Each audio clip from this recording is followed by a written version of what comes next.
Hello, and welcome back to Fireside Fairytales. If you have not been here before, then welcome. Sorry that my cabin has lost its back wall. I'm not too sure how it did that. I guess it was the storm. But we're going to have it repaired by November, but for now we will be out in the spooky woods here. Good evening, GS. So, Fireside Fairytales is where I read a story and, maybe help you go to bed or something like that. If you are interested in that, or if you're the kind of person who just maybe doesn't want to read it themselves, but is kind of curious what these old stories are like, you've come to the right place. This is what this is for. What we've been doing in the month of October, because obviously it is the spooky month, is we have been doing, pardon me, we have been doing, like, old horror writers. Now, normally we do fairy tales and folk tales and things like that, but we're doing old horror writers, mainly from sort of the Victorian era, because that's when it was at its peak. And the writer that we're talking about tonight is H.G. Wells. Now, you might be willing to say, H.G. Wells, that's a science fiction writer, or I don't know who that is. Either one of those responses is fair. H.G. Wells is most famous for being one of the fathers of science fiction, if not the father of science fiction. Thing is, though, by being the father of science fiction, it means at the time he wasn't really seen as a science fiction writer. These kind of distinctions that have come along later don't apply that much to people from back then. So as a result, he was just kind of a strange events stories. That's sort of what he wrote. And we're going to look at one of the more like strange event stories that he has written called A Dream of Armageddon. So if you've never heard any H.G. Wells stories before, I mean, he has a lot of famous things, but I think probably his most famous novel is The Time Machine, which they've made some not so great adaptations of, but that was written back in 1895. And then the one about the animals on the Island of Dr. Moreau. That's the one. He wrote Island of Dr. Moreau. He wrote The Invisible Man, and I guess I said Time Machine was his most famous, and I think it is. But truthfully, in pop culture, on the back of Orson Welles, I think the one that he's most known for is War of the Worlds, which Orson Welles turned into a radio play, adapted into a radio play, and has been since adapted into movies and so on. Most recently, a Tom Cruise movie. That was not bad, actually. That's H.G. Wells. The story that we're going to read tonight is about dreams. It takes place on a train. H.G. Wells has a writing style similar to the other people we've read this month, where it's a little on the wordy side. It's not nearly as wordy as Edgar Allan Poe or Arthur Conan Doyle, I don't think. And for the most part, this is the least gruesome story we've read so far. It's more a strange and somewhat philosophical story with a little bit of an element of thriller and horror and some tragedy. So, this is H.G. Wells, his short story, A Dream of Armageddon. The man with the white face entered the carriage at Rugby. He moved slowly in spite of the urgency of his porter, and even while he was still on the platform, I noted how ill he seemed. He dropped into the corner over against me with a sigh. He made an incomplete attempt to arrange his trawling shawl and became motionless. With his eyes staring vacantly, presently he was moved by a sense of my observation, looked up at me, and put out a spiritless hand for his newspaper. Then he glanced again in my direction. I feigned to read. I feared I had unwittingly embarrassed him, and in a moment I was surprised to find him speaking. I beg your pardon, said I. Oh, sorry. I beg your pardon, said I. That book, he repeated, pointing a lean finger, is about dreams. Obviously, I answered, for it was a Fortnum's Roscoe's Dream States, and the title was on the cover. He hung silent for a space as if he sought words. Yes, he said at last, but they tell you nothing. I did not catch his meaning for a second.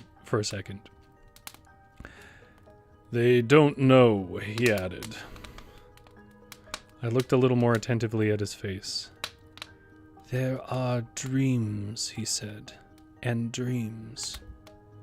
The sort of proposition I never dispute. I suppose, he hesitated. Do you ever dream? I mean vividly. I dream very little, I answered. I doubt if I have 3 vivid dreams in a year. Ah, he said, and seemed for a moment to collect his thoughts.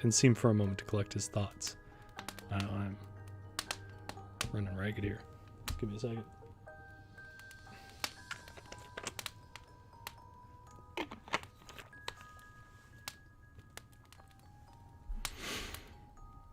Your dreams don't mix with your memories, he asked abruptly. You don't find yourself in doubt. Did this happen or did it not? Hardly ever, except just for a momentary hesitation now and then. I suppose a few people do. Does he say, and he indicated the book, says it happens at times, and gives the usual explanation about intensity of impression and the like to account for its not happening as a rule. I suppose you know something of these theories? Very little, except that they're wrong.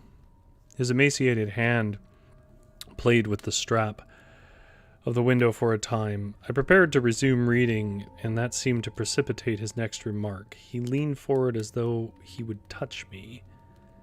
Isn't there something called consecutive dreaming that goes on night after night? I believe there is. These are cases given in most books on mental trouble. Mental trouble, yes, I dare say they are. It's the right place for them. But what I mean, he looked at his bony knuckles, is that sort of thing always dreaming? Is it dreaming? Or is it something else? Mightn't it be something else? I should have snubbed his persistent conversation, but for drawn anxiety of his face. I remember now the look of his faded eyes and the lids red-stained. Perhaps you know that look. I'm not just arguing about a matter of opinion, he said. The thing's killing me. Dreams? If you call them dreams. Night after night. Vivid. So vivid.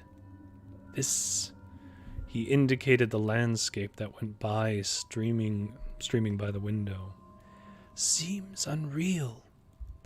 In comparison, I can scarcely remember who I am, what business I am on. He paused. Even now, the dream is always the same. Oh, he paused. Even now. The dream is always the same, do you mean? I asked. It's over. You mean I died? Died? Smashed and killed, and now so much of me as that dream was is dead. Dead forever. I dreamt I was another man, you know. Living in a different part of the world, and in a different time. I dreamt that night after night. Night after night I woke up into that other life. Fresh scenes and fresh happenings until I came upon the last. When you died? When I died. And since then? No, he said. Thank God that was the end of the dream. It was clear I was in for this dream. And after all, I had an hour before me, the light was fading fast, and Fortnum Roscoe has a dreary way with him. Living in a different time, I said. Do you mean in some different age? Yes. Past. No, to come. The year 3000, for example. I don't know what year it was. I did when I was asleep, when I was dreaming, that is, but not now. Not now that I'm awake. There's a lot of things I've forgotten since I woke out of these dreams, though I knew them at the time when I was. I suppose it was dreaming. They called the year differently for our way of calling the year. What did they call it? He put his hand to his forehead. No, said he. I forget. He sat smiling weakly. For a moment I feared he did not mean to tell me his dream. As a rule, I hate people who tell their dreams, but this struck me differently. I proffered assistance even. It began, I suggested. It was vivid from the first. I seemed to wake up in it suddenly. And it's curious that in these dreams I am speaking of, I never remembered this life I am living now. It seemed as if the dream life was enough while it lasted, perhaps. But I will tell you how I find myself when I do my best to recall it all. I don't remember anything dearly until I found myself sitting in a sort of loggia looking over to the sea. I'd been dozing, and suddenly I woke up, fresh and vivid, not a bit dreamlike, because the girl had stopped fanning me. The girl? Yes, the girl. You must not interrupt, or you will put me out. He stopped abruptly. You won't think I'm mad, he said. No, I answered. You've been dreaming. Tell me your dream. I woke up, I say, because the girl had stopped fanning me. I was not surprised to find myself there or anything of that sort. You understand? I did not feel I had fallen into it suddenly. I simply took it up at that point. Whatever memory I had of this life, this 19th century life, faded as I woke, vanished like a dream. I knew all about myself, knew that my name was no longer Cooper but Heaton, and all my position in the world. I've forgotten a lot since I woke. There's a want of connection, but it was all quite clear, matter of fact then. He hesitated again, gripping the window strap, putting his face forward and looking up at me appealingly. This seems bosh to you. Oh, no, I cried. Go on, tell me what this loggia was like. It was not really a loggia. I don't know what to call it. It faced south. It was small. It was all in shadow, except the semicircle above the balcony that showed the sky and sea. In the corner where the girl stood, I was on a couch. It was a metal couch with light striped cushions, and the girl was leaning over the balcony with her back to me. The light of the sunrise fell on her ear and cheek. Her pretty white neck and the little curls that nestled there, and her white shoulder were in the sun, and all the grace of her body was in the cool blue shadow. She was dressed, how can I describe it? It was easy and flowing, and altogether there she stood, and so that it came to me how beautiful and desirable she was, as though I'd never seen her before, and when at last I sighed and raised myself upon my arm, she turned her face to me. He stopped. I have lived 53 years in this world. I've had mothers, sisters, friends, wives, and daughters. All their faces, the play of their faces I know, but the face of this girl, it is much more real to me. I can bring it back into memory so that I can see it again. I could draw it or paint it, and after all... He stopped, but I said nothing. The face of a dream. The face of a dream. She was beautiful. Not that beauty which is terrible and cold and worshipful, like the beauty of a saint, nor that beauty that stirs fierce passions, but a sort of radiation, sweet lips that softened into smiles, and grave gray eyes. And she moved gracefully. She seemed to have part with all pleasant and gracious things. He stopped, and his face was downcast and hidden. Then he looked up at me and went on, making no further attempt to disguise his absolute belief in the reality of his story. You see, I'd thrown up my plans and ambitions, thrown up all I had ever worked for or desired for her sake. I had been a master man away in the north, with influence and property and great reputation, but none of it had seemed worth having beside her. I'd come to the place, this city of sunny pleasures with her, and left all those things to wreck and ruin, just to save a remnant at least of my life. Well, I'd been in love with her before I knew that she had any care for me, before I had imagined that she would dare, that we should dare. All my life seemed vain and hollow, dust and ashes. It was dust and ashes. Night after night and through the long days I had longed and desired. My soul had beaten against the thing forbidden. But it is impossible for one man to tell another just these things. It's emotion. It's a tint. A light that comes and goes. Only while it's there, everything changes, everything. The thing is, I came away and I left them in their crisis to do what they could. Left whom? I asked, puzzled. The people in the north.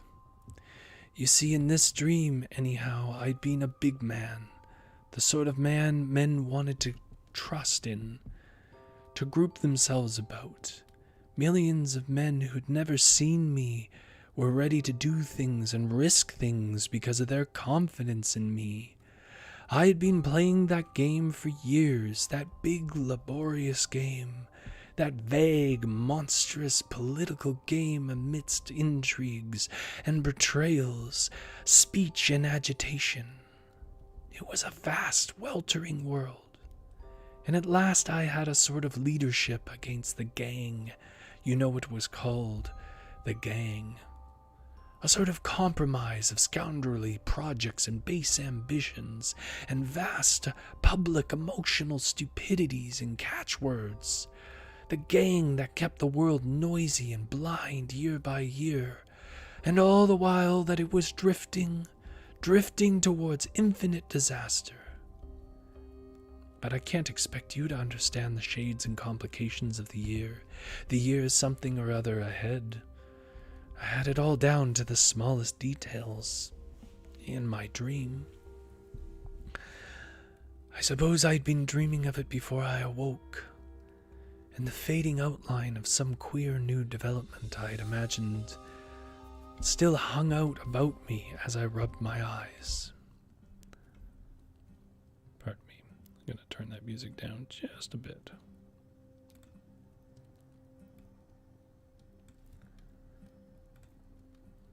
Oh, hello, Suki.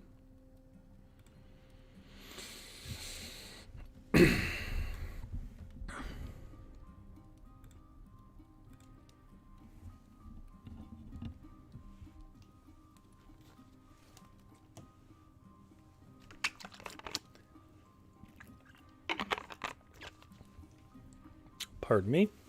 There's a lot of air in this voice, a little hard on the throat. I suppose I'd been dreaming of it before I awoke. The fading outline of some queer new development I had imagined still hung about me as I rubbed my eyes. It was some grubby affair that made me thank God for the sunlight. I sat up on the couch and remained looking at the woman and rejoicing that I had come away out of all that tumult and folly and violence before it was too late. After all, I thought, this is life. Love and beauty, desire and delight. Are they not worth all those dismal struggles for vague, gigantic ends? And I blamed myself for having ever sought to be a leader when I might have given my days to love. But then, thought I, if I had not spent my early days sternly and austerely, I might have wasted myself upon vain and worthless woman, and the thought all my being went out in love and tenderness to my dear mistress, my dear lady, who had come at last and compelled me by her invincible charm for me to lay that life aside. You are worth it, I said, speaking without intending her to hear. You are worth it, my dearest one, worth pride and praise and all things. Love, to have you is worth them altogether. And at the murmur of my voice she turned about. Come and see, she cried. I can hear her now. Come and see the sunrise upon Mont Solero. I remember how I sprang to my feet, joined her at the balcony. She put a white hand upon my shoulder, and I pointed toward great masses of limestone, flushing as it were into life. I looked, but first I noted the sunlight on her face, caressing the lines of her cheeks and neck. How can I describe to you the scene we had before us? We were at Capri.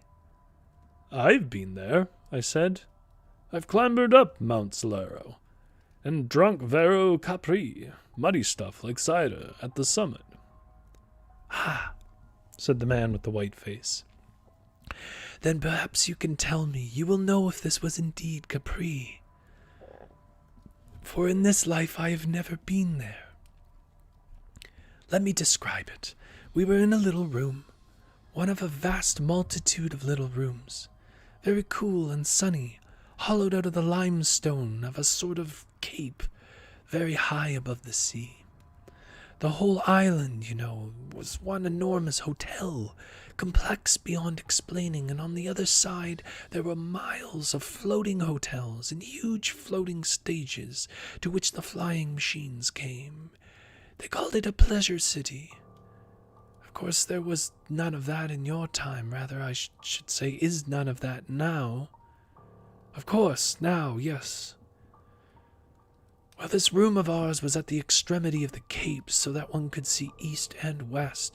Eastward was a great cliff, 1,000 feet high, perhaps, coldly gray except for one bright edge of gold, and beyond it the Isle of the Sirens, and a falling coast that faded and passed into the hot sunrise. And when one turned to the west, distinct and near was a little bay, a little beach, still in shadow, and out of that shadow rose Solero, straight and tall, flushed and golden-crested like a beauty throned, and the white moon was floating behind her in the sky, and before us from east to west stretched the many-tinted sea, all dotted with little sailing boats. To the eastward, of course, these little boats were gray and very minute and clear, but to the westward they were little boats of gold, shining gold, almost like little flames. And just below us was a rock with an arch worn through it. The blue sea broke to green and foam all around the rock, and a galley came gliding out of the arch. I know that rock, I said. I was nearly drowned there. It's called the Ferragoloini. Aye, Ferragoloini. Yes, she called it that, answered the man with the white face. There was some story, but that...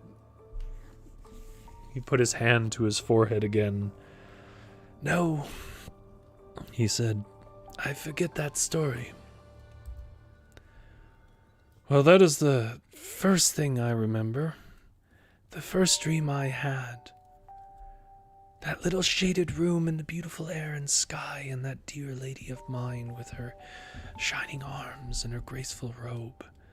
And how we sat and talked in half whispers to one another. We talked in whispers not because there was anyone to hear, but because there was still such a freshness of mind between us that our thoughts were a little frightened, I think, to find themselves at last in words, and so they went softly. Presently we were hungry, and we went from our apartment, going by a strange passage with a moving floor, until we came to the great breakfast room. There was a fountain and music. Pleasant and joyful place it was, with its sunlight and splashing and the murmur of plucked strings. And we sat and ate and smiled at one another, and I would not heed a man who was watching me from a table nearby. And afterwards we went on to the dancing hall, but I cannot describe that hall. The place was enormous, larger than any building you've ever seen. In one place there was the old gate of Capri, caught into the wall of a gallery high overhead. Light girders, stems and threads of gold, burst from the pillars like fountains, streamed like an aurora across the roof, and interlaced like conjuring tricks. All about the great circle for the dancers there were beautiful figures, strange dragons, and intricate and wonderful grotesques bearing light. The place was inundated with artificial life that shamed the newborn day. And as we went through the throng, the people turned about and looked at us. For all the world, my name and my face were known, and how I had suddenly thrown up pride and struggled to come to this place. And they looked also at the lady beside me, though half the story of how at last she had come to me was unknown or mistold. And few of the men who were there, I know, but judged me a happy man, in spite of all the shame and dishonor that had come upon my name. The air was full of music, full of harmonious sense, full of rhythm, of beautiful motions. Thousands of beautiful people swarmed about the hall, crowded the galleries, sat in a myriad of recesses. They were dressed in splendid colors and crowned with flowers. Thousands danced about the great circle beneath the white images of the ancient gods, and glorious processions of youths and maidens came and went. We too danced, not the dreary monotonies of your days, of this time I mean, but dances that were beautiful, intoxicating. Even now I can see my lady dancing joyously. She danced, with a serious face. She danced with a serious dignity, and yet she was smiling at me and caressing me, smiling and caressing with her eyes. The music was different, he murmured. It went... I cannot describe it. But it was infinitely richer and more varied than any music that has ever come to me awake. And then it was when we had done dancing, a man came to speak to me. He was a lean, resolute man, very soberly clad for that place, and I had marked his face watching me in the breakfasting hall. And afterwards, as we went along the passage, I had avoided his eye. But now, as we sat in the alcove smiling at the pleasures of all the people who went to and fro and across the shining floor, he came and he touched me and spoke to me so that I was forced to listen. And he asked that he might speak to me for a little time apart. No, I said, I have no secrets from this lady. What do you want to tell me? He said it was a trivial matter, or at least a dry matter for a lady to hear. Perhaps for me to hear, said I. He glanced at her as though he would appeal to her. Then he asked me suddenly if I'd ever heard of a great and avenging declaration of Evesham. that Evesham had made. Now Evesham had always before been the man next to myself in the leadership of that great party in the north. He was a forcible, hard, and tactless man, and only I had been able to control and soften him. It was on his account even more than my own, I think, that the others have been so dismayed at my retreat. So this question about what he had done reawakened my old interest in the life I had put aside for that moment.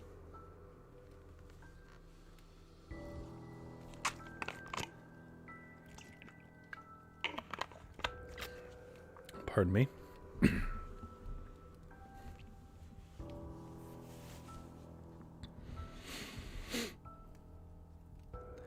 I have taken no heed of any news for many days, I said. What has Evesham been saying? And with that, the man began, nothing loath, and I must confess even I was struck by Evesham's reckless folly in the wild and threatening words he'd used.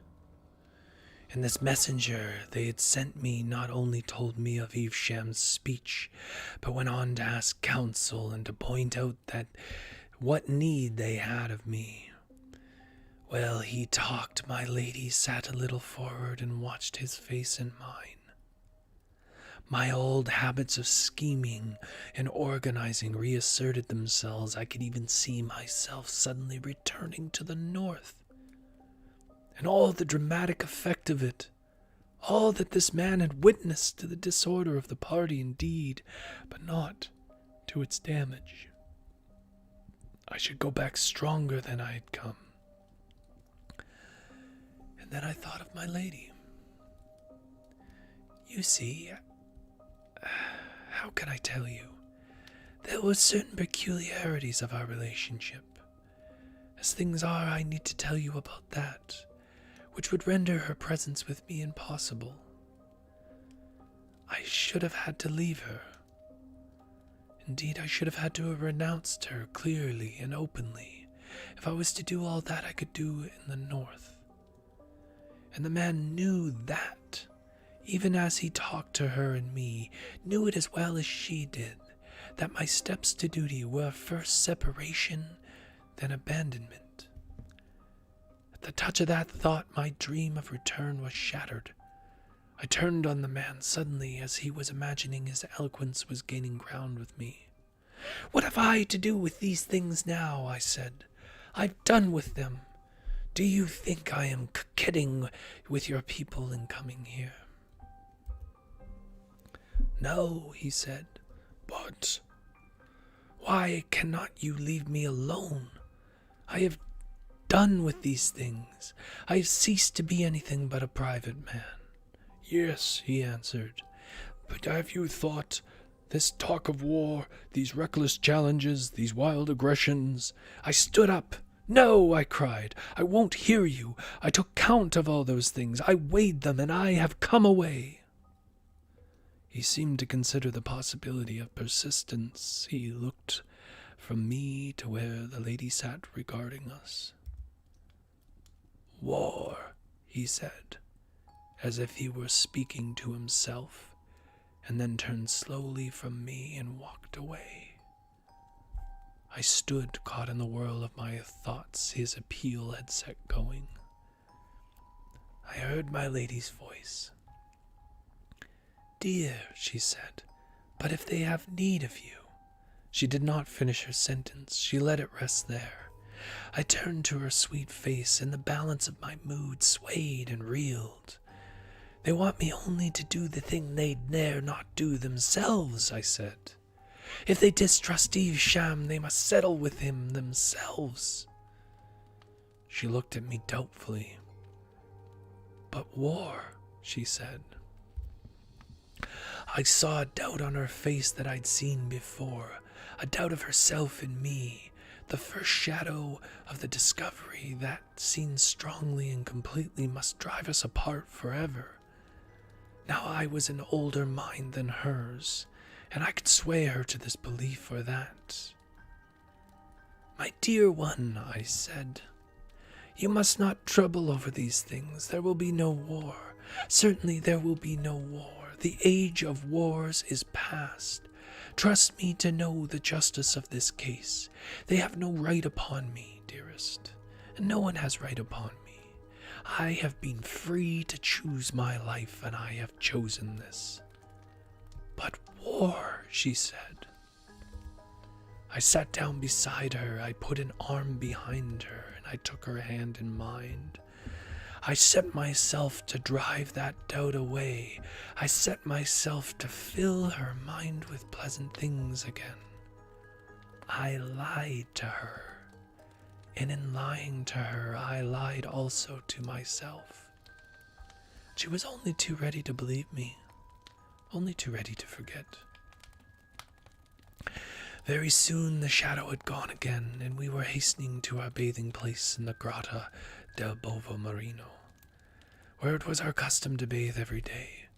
We swam and splashed one another, and in that buoyant water I seemed to become something lighter and stronger than a man, and at last we came out dripping and rejoicing and raced among the rocks, and then I put on a dry bathing dress, and we sat to bask in the sun, and presently I nodded, resting my head against her knee, and she put her hand upon my hair and stroked it softly, and I dozed. And behold, as it were, with the snapping of the string of a violin, I was awakening. I was in my own bed in Liverpool, in my life today. Only for a time I could not believe that all these vivid moments had been no more than the substance of a dream. In truth, I could not believe it a dream for all the sobering reality of things about me. I bathed and dressed, as it were, by habit, and as I shaved, I argued why I, of all men, should leave the woman I loved to go back to fantastic politics in the hard and strenuous North. Even if Evesham did force the world back to war, what was that to me? I was a man, with the heart of a man, and why should I feel the responsibility of a deity for the way the world might go? You know that is not quite the way I think about affairs, but about my real affairs. I am a solicitor, you know, with a point of view. The vision was so real, you must understand, so utterly unlike a dream that I kept perpetually recalling little irrelevant details. Even the ornament of a book cover that lay on my wife's sewing machine in the breakfast room recalled with the utmost vividness the gilt line that ran across about the sea in the alcove where I talked with the messenger from my deserted party. Have you ever heard of a dream that had a quality like that? Like? So that afterwards you remember little details you had forgotten. I thought, I'd never noticed before, but he was right. Never, I said. That is what you never seem to do with dreams. No, he answered. But that is just what I did. I am a solicitor, you must understand, in Liverpool, and I could not help wondering what the clients and business people I found myself talking to in my office would think if I told them suddenly I was in love with a girl who had been born a couple of 100 years or so hence, and worried about the politics of my great-great-great-grandchildren. I was chiefly busy that day negotiating with a 99-year building lease. It was a private builder in a hurry, and he wanted to tie him in every possible way. I had an interview with him, and he showed a certain want of temperament that sent me to bed, still irritated. That night I had no dream, nor did I dream the next night, at least to remember. Something of that intense reality of conviction vanished. I began to feel sure it was a dream. And then it came again. When the dream came again nearly 4 days later, it was very different. I think it certain that 4 days had also elapsed in the dream.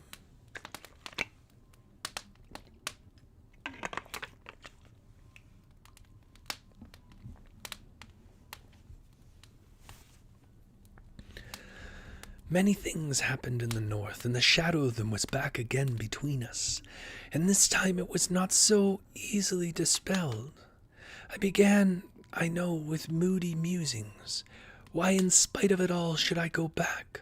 Go back for all the rest of my days to toil and stress, insults and perpetual dissatisfaction, simply to save hundreds of millions of common people whom I did not love, whom too often I could do no other than despise, from the stress and anguish of war and infinite misrule. And after all, I might fail. They all sought their own narrow ends, and why should not I? Why should not I also live as a man? And out of such thoughts her voice summoned me, and I lifted my eyes. I found myself awake and walking. We'd come out above the pleasure city. We were near the summit of Mont Solero, looking towards the bay. It was late afternoon and very clear. Far away to the left, Ischia hung in a golden haze between the sea and sky, and Naples was coldly white against the hills. And before us was Vesuvius, with a tall and slender streamer feathering at last towards the south, and the ruins of Tor del Annunziata, and Castellamare, glittering and near. I interrupted suddenly. You have been to Capri, of course. Only in this dream, he said. Only in this dream. All across the bay beyond Sorrento were the floating palaces of the pleasure city, moored and chained. And northward were the broad floating stages that received the aeroplanes. Aeroplanes fell out of the sky every afternoon, each bringing its thousands of pleasure seekers from the uttermost parts of the earth to Capri and its delights. All these things, I say, stretched below. But we noticed them only incidentally because of an unusual sight that evening had to show. 5 war aeroplanes that had long slumbered useless in the distant arsenals of the Rhine mouth were maneuvering now eastward sky. Evesham had astonished the world by producing them and others, and sending them to circle here and there. It was the threat material in the great game of bluff he was playing, and had taken even me by surprise. He was one of those incredibly stupid, energetic people who seem sent by heaven to create disasters. His energy to the first glance seemed so wonderfully like capacity, but he had no imagination, no invention, only a stupid, vast driving force of will, and a mad faith in his stupid idiot luck to pull him through. I remember how he stood out upon the headland watching the squadron circling far away, and how I weighed the full meaning of the sight, seeing clearly the way things must go. And then even it was not too late. I might have gone back, I think, and saved the world. The people of the North would follow me, I knew, granted only in that one thing I respected their moral standards. The East and South would trust me as they would trust no northern man, and I knew I had only to put to her, and she would have let me go, not because she did not love me. Only I did not want to go. My will was all the other way about. I had so newly thrown off the incubus of responsibility. I was still so fresh, a renegade from duty, that the daylight clearness of what I ought to do had no power at all to touch my will. My will was to live, to gather pleasures, and make my dear lady happy. But though this sense of vast neglected duties had no power to draw me, it could make me silent and preoccupied. It robbed the days I had spent of half their brightness, and roused me into dark meditations in the silence of the night. And as I stood and watched Evesham's aeroplanes sweep to and fro, those birds of infinite ill omen, she stood beside me watching me, perceiving the trouble indeed, but not perceiving it clearly, her eyes questioning my face, her expression shaded with perplexity. Her face was gray because the sunset was fading out of the sky. It was no fault of hers that she held me. She had asked me to go from her, again in the night time, and with tears she had asked me to go. At last it was the sense of her that roused me from my mood.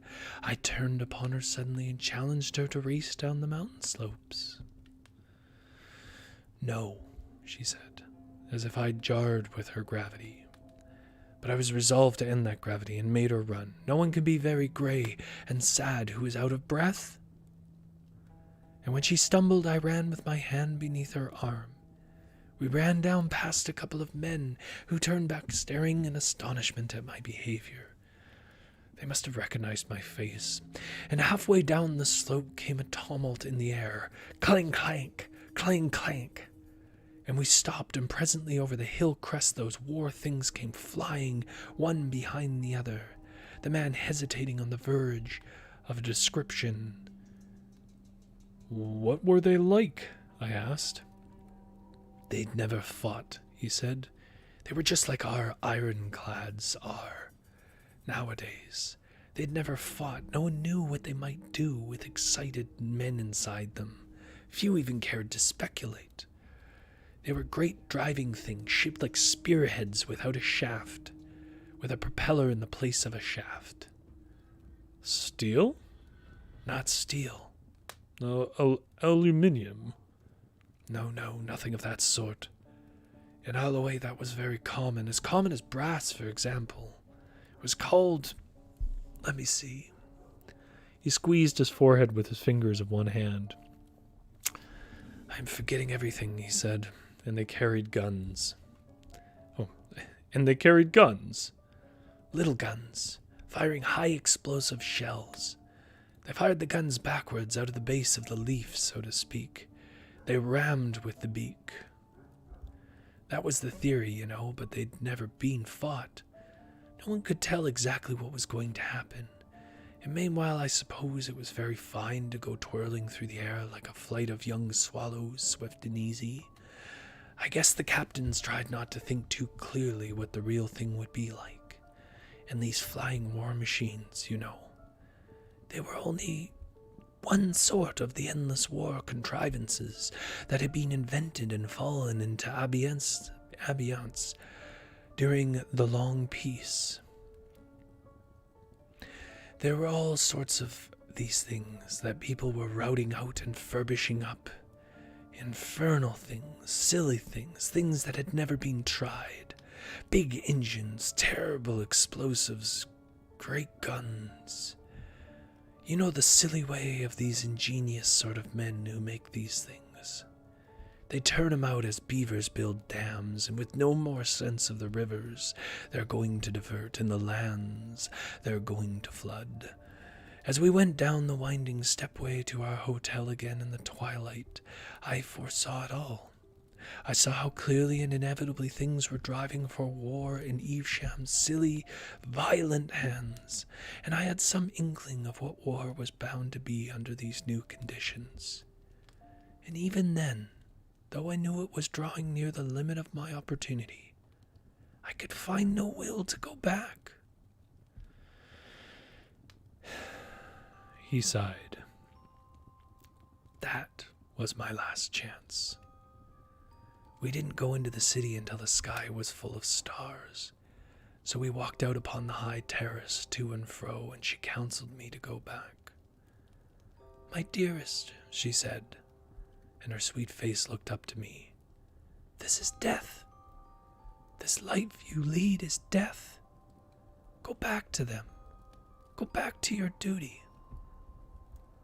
She began to weep, saying between her sobs and clinging to my arm as she said it, "Go back, go back." Then suddenly she fell mute, and glancing down at her face, I read in an instant the thing she thought to do. It was one of those moments when one sees. "No," I said. No? She asked, in surprise, I think a little fearful at the answer to her thought. Nothing, I said, shall send me back. Nothing. I have chosen. Love, I have chosen, and the world must go. Whatever happens, I will live my life. I will live for you. Nothing shall turn me aside. Nothing, my dear one. Even if you died. Even if you died. Yes, she murmured softly. Then I also would die.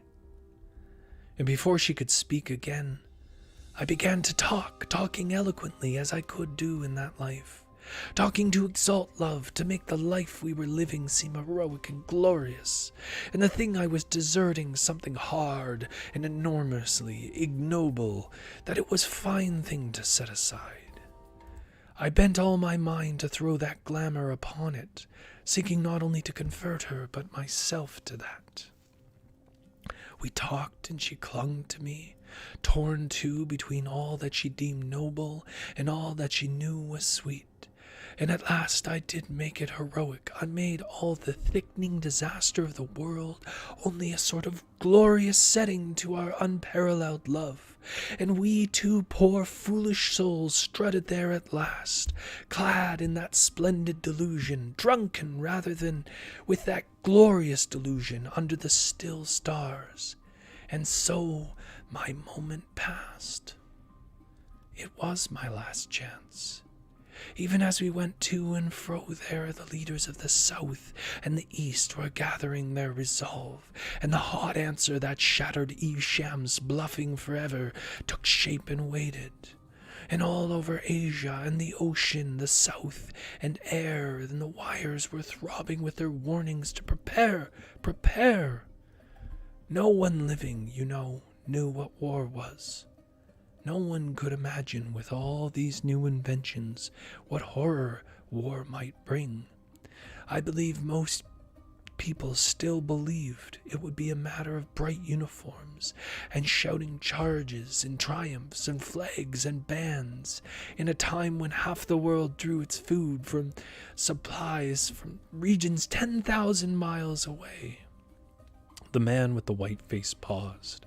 I glanced at him, and his face was intent on the floor of the carriage, a little railway station, a string of loaded trucks, a signal box in the back of a cottage shot by the carriage window, and a bridge passed with a clap of noise echoing the tumult of the train. After that, he said, I dreamt often. For 3 weeks of nights that dream was my life. And the worst of it was there were nights when I could not dream, when I lay tossing on a bed in this accursed life. And there, somewhere lost to me, things were happening, momentous, terrible things. I lived at nights. My days, my waking days, this life I am living now became a faded, faraway dream, a drab setting, the cover of the book. He thought, I could tell you all. Tell you every little thing in the dream. But as to what I did in the daytime, no. I could not tell. I could not remember. My memory is gone. The business of life slips from me. He leant forward and pressed his hands upon his eyes. For a long time he said nothing. And then, said I, the war burst like a hurricane.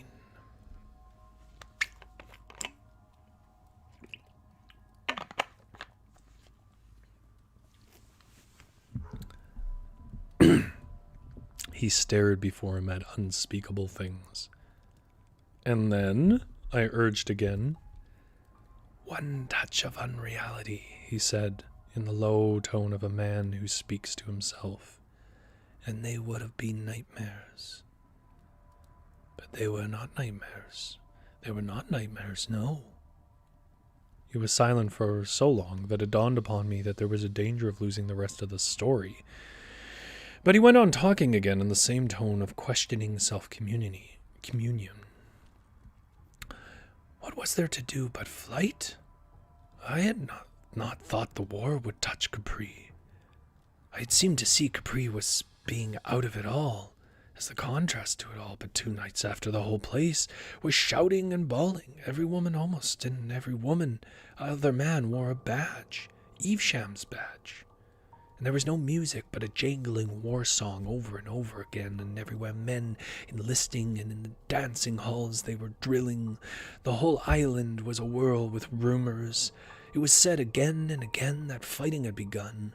I had not expected this. I'd seen so little of the life of pleasure that I had failed to reckon with this violence of the amateurs. And as for me, I was out of it. I was like a man who had prevented the firing of a magazine. The time had gone. I was no one. The vainest stripling with a badge counted for more than I. The crowd jostled us and bawled in our ears. That accursed song deafened us. The woman shrieked at my lady because no badge was on her, and we two went back to our own place again, ruffled and insulted. My lady white and silent, and I aquiver with rage. So furious was I could have quarreled with her if I could have found one shade of accusation in her eyes. All my magnificence had gone from me. I walked up and down our rock cell, and outside was the darkling sea and a light to the southward that flared and passed and came again. We must get out of this place, I said over and over. I've made my choice, and I will have no hand in these troubles. I will have nothing of this war. We've taken our lives out of all of these things. There is no refuge for us. Let us go. And the next day we were already in flight from the war that covered the world. And all the rest was flight. All the rest was flight. He mused darkly. How much was there of it? He made no answer. How many days? His face was white and drawn. His hands were clenched. He took no heed of my curiosity. I tried to draw him back to his story with questions. Where did you go? I said. When? When you left Capri. Southwest, he said, and glanced at me for a second. We went in a boat. But I should have thought an aeroplane. They'd been seized. I questioned him no more. Presently I thought he was beginning again. He broke out in an argumentative monotone. But why should it be? If indeed this battle, this slaughter and stress is life, why have we this craving for pleasure and beauty? If there is no refuge, if there is no place of peace, and if all our dreams of quiet places are a folly and a snare, why have we such dreams? Surely it was no ignoble cravings, no base intentions had brought us to this. It was love had isolated us. Love had come to me with her eyes and robed in her beauty, more glorious than all else in life, in the very shape and color of life, and summoned me away. I had silenced all the voices, I had answered all the questions, I had come to her, and suddenly there was nothing but war and death. I had an inspiration. After all, I said, it could have been only a dream. A dream, he cried, flaming upon me. A dream, when even now...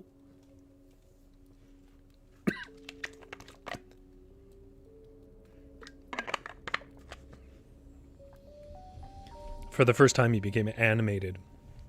A faint flush crept into his cheek. He raised his open hand and clenched it, dropped it to his knee. He spoke, looking away from me. For all the rest of the time he looked away. We are but phantoms, he said, and the phantoms of phantoms, desires like cloud shadows and wills of straw that eddy in the wind. The days pass. Use and wont carry us through as a train carries the shadow of its lights. So be it. But one thing is real and certain. One thing is no dream stuff, but eternal and endearing. It is the center of my life, and all other things about it are subordinate or altogether vain. I loved her, that woman of a dream, and she and I are dead together. A dream. How can it be a dream when it drenched a living life with an unappeasable sorrow, when it makes all that I have lived for and cared for worthless and unmeaning? Until that very moment when she was killed, I believed we had still a chance of getting away," he said. "All through the night and morning that we sailed across the sea from Capri to Salerno, we talked of escape. We were full of hope, and it clung to us to the end. Hope for the life together we should lead. Out of it all, out of the battle and struggle, the wild and empty passions, the empty, arbitrary thou shalt and thou shalt not of the world, we were uplifted as though our quest was a holy thing, as though love for one another was a mission. Even when from our boat we saw the fair face of that great rock, Capri, already scarred and gashed by the gun placements and hiding places that were to make it a fastness, we reckoned nothing of the imminent slaughter though the fury of preparation hung about in puffs and clouds of dust at 100 points amidst the grey. But indeed I made a text of that and talked. There, you know, was the rock still beautiful for all its scars, with its court and countless windows and arches and ways, tier upon tier for 1,000 feet, a vast carving of grey broken by vine-clad terraces and lemon and orange groves, and masses of agave and prickly pear and puffs of almond blossom. And out under the archway that is built over the Piccolo Marina, other boats were coming, and as we came round the cape within sight of the mainland, there was another little string of boats that came into view, driving before the wind towards the southwest. In a little while a multitude had come out. The remainder were just little specks of ultramarine in the shadow of the eastward cliff. "It is love and reason," I said, "fleeing from all this madness of war." And though we presently saw a squadron of aeroplanes flying across the southern sky, we did not heed it. There it was, a line of dots in the sky, and then more, dotting the southeastern horizon, and then still more, until all that quarter of the sky was stippled with blue specks. Now they were all thin little strokes of blue, and now one and now a multitude would heel and catch the sun and become short flashes of light. They came rising and falling and growing larger, like some huge flight of gulls or rooks or such like birds moving with a marvelous uniformity. And ever as they drew nearer, they spread over a greater width of the sky. The southward wing flung itself in an arrowhead cloud athwart the sun, and then suddenly they swept round to the eastward and streamed eastward, growing smaller and smaller and clearer again until they vanished from the sky. After that we noted to the northward the very high Evesham's fighting machines hanging high over Naples like an evening swarm of gnats. It seemed to have no more to do with us than a flight of birds. Even the mutter of guns far away in the southeast seemed to us to signify nothing. Each day, each dream after that, we were still exalted, still seeking that refuge where we might live and love. Fatigue had come to us, pain and many distresses, for though we were dusty and stained by our toilsome tramping, and half starved and with the horror of dead men, we had seen the flight of the peasants. But very soon a gust of fighting swept up the peninsula, and with these things haunting our minds, it still resulted only in a deepening resolution to escape. Oh, but she was brave and patient. She who had never faced hardship and exposure had courage for herself and me. We went to and fro, seeking an outlet over a country all commandeered and ransacked by the gathering hosts of war. Always we went on foot. At first there were other fugitives, but we did not mingle with them. Some escaped northwards, some were caught in the torrent of peasantry that swept across the main roads. Many gave themselves into the hands of the soldiery and were sent northward. Many of the men were impressed, but we kept away from these things. We brought no money to bribe a passage north, and I feared for my lady at the hands of these conscript crowds. We landed at Salerno, and we had been turned back from Cava, and we had tried to cross the Taranto by a pass over Mount Alberno. But we'd been driven back for want of food, and so we'd come down among the marshes by Paestum, where the great temples stand alone. I had some vague idea that by Paestum we'd be able to... It might be possible to find a boat or something, and take once more to sea. And there it was the battle overtook us. A sort of soul blindness had me. Plainly I could see that we were being hemmed in, that the great net of the giant warfare had us in its toils. Many times we'd seen levies that had come down from the north to and fro, and had come upon them in the distance amidst the mountains, making ways for ammunition and preparing mounting of the guns. Once we fancied they had fired at us, taking us for spies. At any rate, a shot had gone shuddering over us. Several times we'd hidden in woods from hovering aeroplanes. But all these things do not matter now. These nights of flight and pain, we were in an open place, near those great temples of Paestum, at last on a blank stony palace, place dotted with spiky bushes, empty and desolate, and so flat that a grove of eucalyptus far away showed to the feet of its stems. How I can see it! My lady was sitting down under a bush, resting a little, for she was weak and weary, and I was standing up, watching to see if I could tell the distance of the firing that came and went. They were still, fighting far from each other, with those terrible new weapons that had never before been used, guns that could carry on beyond sight, and aeroplanes that would do what they would do no man could foretell.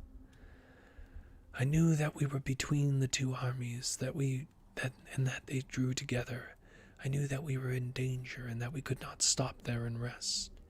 Though all these things were in my mind, they were in the background. They seemed to be affairs beyond our concern. Chiefly I was thinking of my lady.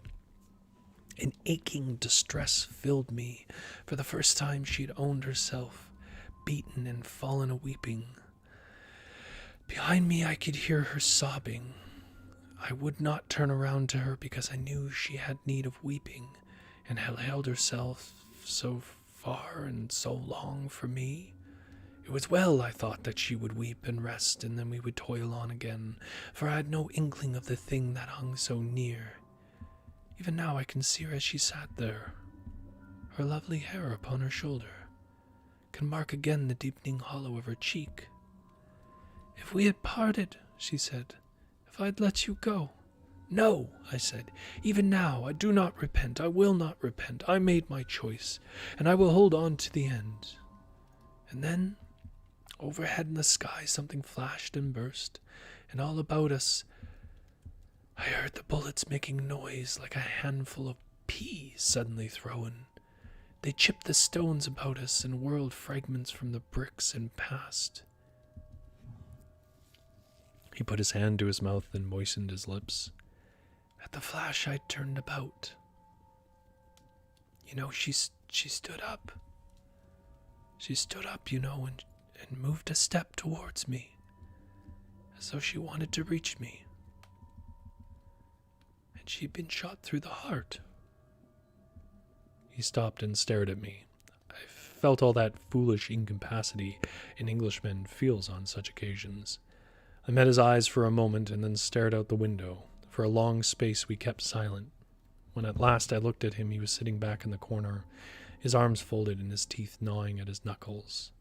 He bit his nails suddenly and stared at it.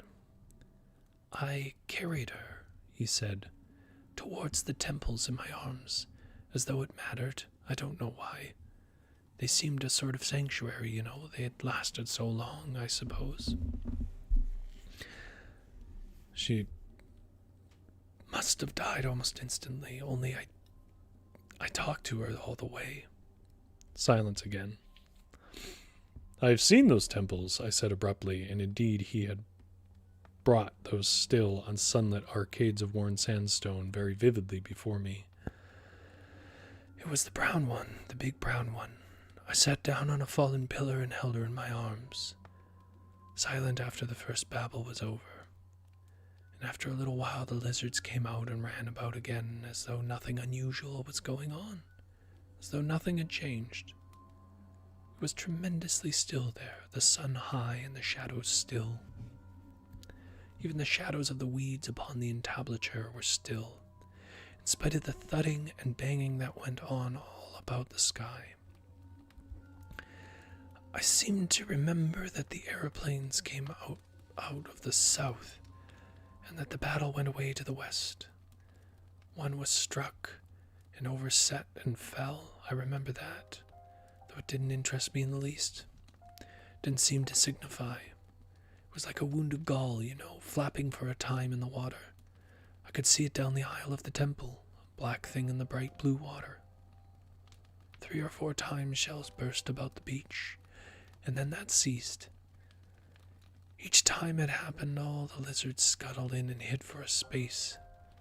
That was all the mischief done, except for that once a stray bullet gashed the hard stone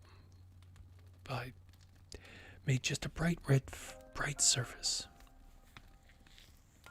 As the shadows grew longer and the stillness seemed greater, the curious thing, he remarked with the manner of a man who makes a trivial conversation, is that I didn't think. I didn't think at all. I sat with her in my arms amidst the stone in a sort of lethargy, stagnant. And I don't remember waking up. I don't remember dressing that day. I know I found myself in my office with my letters all slit open in front of me, and I was struck by the absurdity of being there, seeing that in reality I was sitting, stunned, in that Pestum temple with a dead woman in my arms. I read my letters like a machine. I've forgotten what they were about. He stopped, and there was a long silence. Suddenly I perceived that we were running down the incline from Chalk Farm to Euston. I started at this passing of time. I turned on him with a brutal question, with the tone of now or never. "And did you dream again?" "Yes." He seemed to force himself to finish. His voice was very low. "Once more. And as it were only for a few instances. I seem to have suddenly awakened out of a great apathy, to have risen into a sitting position, and the body lay there on the stones beside me. A gaunt body, not her, So soon it was not her. I may have heard voices, I don't know. Only I knew clearly that men were coming into the solitude, and that was a last outrage. I stood up and walked through the temple, and then there came into sight first one man with a yellow face, dressed in a uniform of dirty white, trimmed with blue, and then several, climbing up to the crest of the old wall of the vanished city and crouching there. They were little bright figures in the sunlight, and there they hung, weapon in hand, peering cautiously before them. Further away I saw others, and then more at another point of the wall. It was a long tax line of men in open order. Presently the man I'd seen first stood up and shouted a command, and his men came tumbling down the wall into the high weeds towards the temple. He scrambled down with them and led them. He came facing towards me, and when he saw me, he stopped. At first I had watched these men with a mere curiosity, and when I had seen they meant to come to the temple, I was moved to forbid them. I shouted to the officer, "You must not come here," I cried. "I am here. I'm here with my dead." He stared and then shouted a question back to me in some unknown tongue. I repeated what I had said. He shouted again. I folded my arms and stood still. Presently he spoke to his men and came forward. He carried a drawn sword. I signed to him to keep away, but he continued to advance. I told him again, very patiently and clearly, "You must not come here. These are old temples, and I am here with my dead." Presently he was so close I could see his face clearly. It was a narrow face with dull gray eyes and a black mustache. He had a scar on his upper lip, and he was dirty and unshaven. He kept shouting unintelligible things, questions perhaps at me. I know now that he was afraid of me, but at the time that did not occur to me. As I tried to explain to him, he interrupted me in imperious tones, bidding me, I suppose, to stand aside. He made to go past me, and I caught a hold of him. I saw his face change at my grip. "You fool," I cried. "Don't you know she's dead?" He started back. He looked at me with cruel eyes. I saw a sort of exultant resolve leap into them and delight. Then suddenly with a scowl he swept his sword and so thrust. He stopped abruptly. I became aware of a change in the rhythm of the train. The brakes lifted their voices and the carriage jarred and jerked. This present world insisted upon itself, became clamorous. I saw through the steamy window huge electric lights glaring down from tall masts upon a fog, saw rows of stationary empty carriages passing by, and then a single signal box, hoisting its constellation of green and red into the murky London twilight, marched after them. I looked again at his drawn features. He ran me through the heart. It was with a sort of astonishment. No fear, no pain, just amazement, that I felt it pierce me, felt the sword drive home into my body. It didn't hurt, you know. Didn't hurt at all. The yellow platform lights came into the field of view, passing first rapidly, then slowly, and at last stopping with a jerk. Dim shapes of men passed to and fro without. "Euston!" cried a voice. Do you mean?" There was no pain, no sting or smart. Amazement and then darkness sweeping over everything. The hot, brutal face before me, the face of the man who killed me seeming to recede. It swept out of existence. "Euston!" clamored the voices outside. "Euston!" The carriage door opened, emitting a flood of sound, and a porter stood regarding us, the sounds of doors slamming and the hoof clatter of cab horses. And behind these things, the featureless remote roar of the London cobblestones came to my ears. A truckload of lighted lamps blazed along the platform. A darkness, a flood of darkness that opened and spread and blotted out all things. "Any luggage, sir?" said the porter. "And what was the end?" I asked. He seemed to hesitate, then almost inaudibly, and that was the end. Then almost inaudibly he answered, "No." "You mean?" "I couldn't get to her. She was there on the side of the temple, and then—" "Yes," I insisted, "yes." "Nightmares," he cried. "Nightmares indeed, my God. Great birds that fought and tore." And that is the story. It's a longer one than we normally do, so for those who stuck it out, thank you very much for coming by. If you have not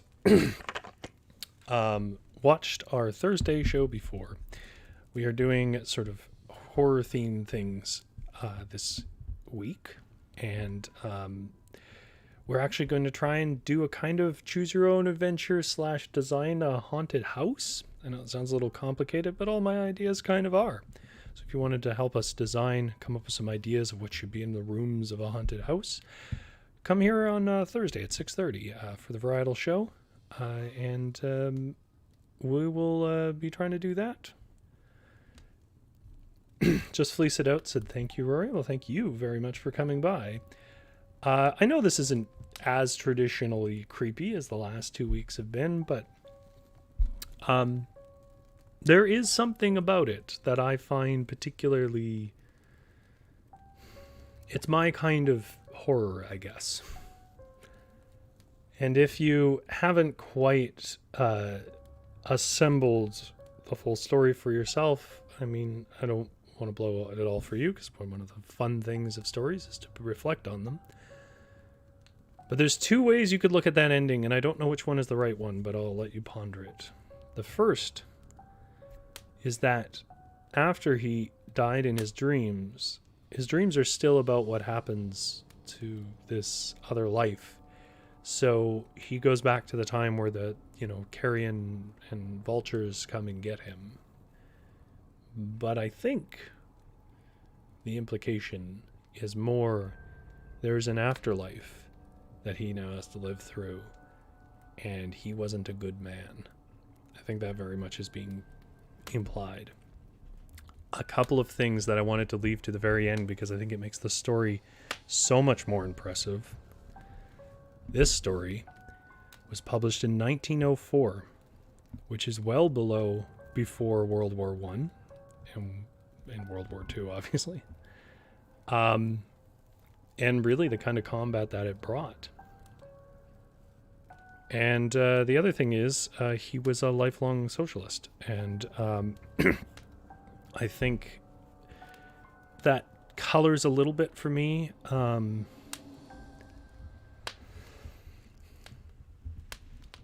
What kind of viewpoint he's putting across here. Because it might seem like he thinks the guy should have gone to war. I don't know if that's exactly the point, because I also think he was a pacifist, if I recall correctly. Nonetheless, what an interesting idea at the very least. A dream of another life that makes your own life feel like a dream. You guys have your own dreams tonight, and we'll be back next week with our last horror story. I hope to see you Thursday. Thank you very much. This has been Fireside Fairytales. Go and get some sleep.